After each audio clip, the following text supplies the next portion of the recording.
যেটা দেখছেন আমি মারাইছি, ওরা 6 জন মিললে আমাকে এই যে চাবাড়ি খাইছে বলতেছে এটাই যেমনি করতে যেমনি কর, যেমনি করতেছি এমনি কর, না করলে তাহলে মসজিদ তোর ঘর কুরআন শরীফ সব ভেঙে ফেলবো। আমি আল্লাহর হস্তে এটা করে না, আপনার যেমনি করবেন আমি এমনি করতে বাধ্য। বাইরে অনেক সিন্ডিকেট বড়, আমি মানুষ একা, ওরা সিন্ডিকেট বিশাল বড়, আমি একা কেমনে লড়াই করে পারি ভাই। দর্শকবৃন্দ, আপনারা দেখতে পাচ্ছেন আমরা এই মুহূর্তে দাঁড়িয়ে আছি সেই ভাইরাল রাজীব শাহ, যিনি বিতর্কিত, সমালোচিত এবং একসময় প্রশংসিত হয়েছিলেন সরোয়ার্দী উদ্যানে যে মসজিদটি গড়েছিলেন উনি, এই সেই ব্যক্তি। আমরা তার সাথে কথা বলার চেষ্টা করছি, তিনি আসলে সেখানে কি করতে চেয়েছিলেন এবং তার সাথে সেদিন রাতে কি কি ঘটেছিল সেই বিষয়গুলো নিয়ে আমরা তার সাথে কথা বলার চেষ্টা করছি। আপনারা আমাদের সাথে দেখুন, দেখতে থাকুন। রাজীব শাহ তার মুখ থেকে বলবে সেদিন রাতে তার সাথে কি ঘটেছিল, কারা ঘটিয়েছিল তার সাথে এই বিষয়গুলো। ওখানে আমার করে তবজির ছবি তোলা হয়েছে, ওই চুলাতে মাধ্যমে সোশ্যাল মিডিয়ার ভাইরাল হয় রাজীব শাহ একটা ভণ্ড, চিটার, বাপ্তার, লম্পট। আলহামদুলিল্লাহ, আপনাদের কাছে চিটার হইতে পারি, বাপ্তার হইতে পারি, লম্পট হইতে পারি, যেটাই হই, আমি তো একটা মানুষ, আমি তো আল্লাহ তাআলা একটা বান্দা। আমি আমার আল্লাহকে ভয় পাই, আমার আল্লাহ পবিত্র কুরআনকে ভয় পাই, আল্লাহ দ্বীনকে ভয় পাই। বাইরে আমি মরে গেলে কি নিয়ে যাব কবরে ভাই? ওই যে জমিন, যাদের জমিন তারা ভেঙেছে, আমি ওখানে সহ ইচ্ছাইছি, এই জন্য আইনে সম্মান ও শ্রদ্ধার কারণে আমি সহ ইচ্ছা চলে আসি। কেন আমাকে না বলে এটা তুমি ভেঙে ফেলো? আমার নিজে হাতে আমি ভাঙতে পারবো না, আমার নিজে কষ্ট লাগবে, কেন আমি অনেক কষ্ট করে এই জিনিসটা করেছি। আমার তো ভাই ব্যবসা করার উদ্দেশ্য ছিল না, ধান্দাবাজির উদ্দেশ্য ছিল না। যদি ধান্দাবাজির উদ্দেশ্য থাকতে আসছে রাজীব শাহ বোতল কুড়িয়ে ভাত খাইতো না, ওতে ভালো লাইনে গেড়াবে থাকতো। অনেকজন সোশ্যাল মিডিয়ার মাধ্যমে আমাকে মা নিয়ে, বাপে নিয়ে, আমাকে নিয়ে গালাগালি করছেন। আল্লাহ তাআলার কাছে শুকরিয়া করে আপনাদের মুখে গালাগালি মানায়, আমার মুখে গালাগালি মানায় না। আপনাকে আল্লাহর কাছে চাই, আল্লাহ আপনাকে হেদায়েত দান করুক, আল্লাহ দ্বীনের পথে চলার তৌফিক দান করুক, আল্লাহ সঠিক পথে আপনাকে সুস্থ দান করিয়ে ভালো উদ্দেশ্য করেন। কিছু ভাইরা বলছে আমি ইন্ডিয়া ইন্ডিয়া ইন্ডিয়া, আপনাদের উদ্যোগে বলছি আমার বাড়ি যদি ইন্ডিয়া হয়, আল্লাহর হস্তে, আল্লাহর হস্তে আপনারা দয়া করে আমার মাকে, আমার আব্বুকে, আমার ফ্যামিলিকে খুঁজে দেন। না খুঁজে দিলে আমি বুঝবো কেন আমার মাকে, আমার আব্বুকে, আমার ঘর কোনটা, আমার ফ্যামিলি কোনটা? আপনারা আমাকে খুঁজে দেন, না খুঁজলে আমি বুঝবো কেন ভাই? ভাই পারলে উপকার করেন, পারলে ক্ষতি করেন না ভাই। আমি আপনাকে যে 10-5 টাকা চাচ্ছি না, দুয়া চাচ্ছি।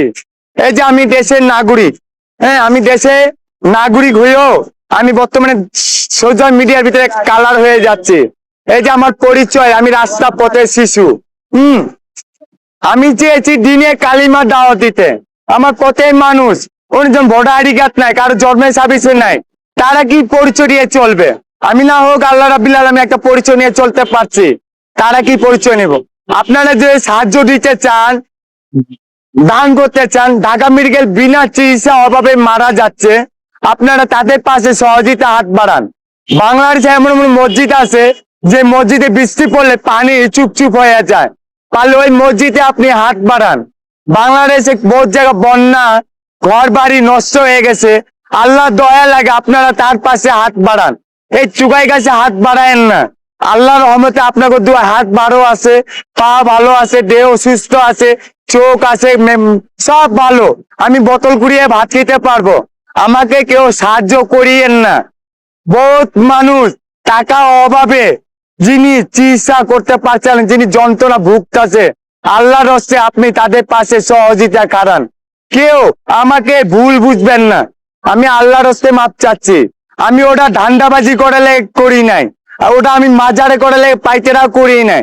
যারা বলছে রাজীব শাহ একটা মাজার বানাবে, যেমন গোলাপ শাহ, মাকড় শাহ, বাহার শাহ, ভাই আমি বাহার শাহ হইতে চাই না, আমি হইতে চাই মোহাম্মদ রাজীব শাহ। আজিমপুরে মারি চাই, আজিমপুর সাধারণ পাবলিক যেভাবে মারা যায় আমাকে ওভাবেই মারি দিয়েন। বাইরে আমার যদি লোভ থাকতো আমি ওই কাতারে চলে যেতে পারতাম, অফার পেয়েছিলাম, দুবাই অফার পেয়েছি, হজে অফার পেয়েছি, 6 কাঠা বিল্ডিং জায়গা অফার পেয়েছি, চাকরি অফার পেয়েছি, ভালো ভালো অফার পেয়েছি, আমি কেন কবুল করি নাই? আমি চিন্তা করি সেটি করলে, লোভ করলে লোভে পাপে মৃত্যু, তার জন্য আমি লোভ করি নাই।